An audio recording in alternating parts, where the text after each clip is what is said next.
काय असतं बरं आपलं रोजचं रुटीन?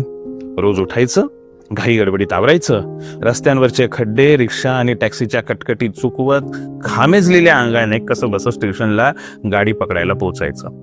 पोहोचतो तर आपण काय पाहतो? तर गाडीच्या प्रत्येक डब्यात इतकी गर्दी की पाय ठेवायला जागा नाही. माणसं एकमेकांवर चढतायत, धक्काबुक्की करतायत, तरीही मिळेल तेवढी जागा पकडून दरवाजाला लटकून प्रवास करत लोक निघतात. आपणही निघतोच ना. का? कारण दुसरा पर्यायच नाहीये ना.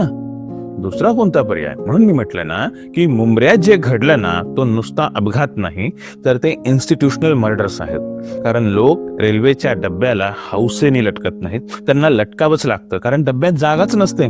आणि जागा नसण्याचं कारण काय?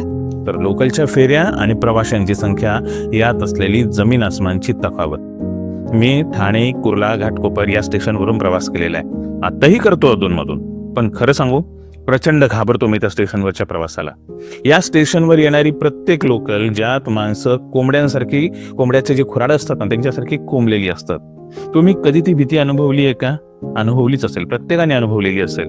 जेव्हा तुम्हाला माहित असतं की आत चढलो तर श्वास घ्यायलाही जागा असणार नाहीये, आणि जर बाहेरच राहिलो तर कधी एखादा खांब येईल आणि डोक्याच्या कवटीतून मेंदू बाहेर काढून टाकेल याचा पत्ता देखील लागणार नाही, तरी आपण रिस्क घेतो. का?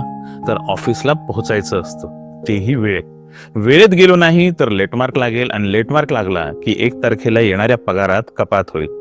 1 तारखेच्या पगाराचं हे जे गणित आहे ना, त्यानंच आपल्याला हरवलंय आयुष्यामध्ये. ही आहे आपल्या जगण्याची रोजची लढाई.